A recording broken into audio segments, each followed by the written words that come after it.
You ask Tiger to solve. This deals with linear equations with one unknown. The final result is x equals 16/3.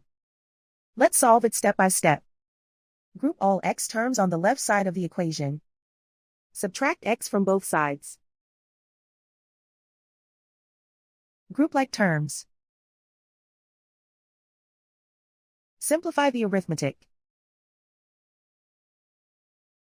Group like terms. Simplify the arithmetic. Group all constants on the right side of the equation. Subtract 4 from both sides. Simplify the arithmetic.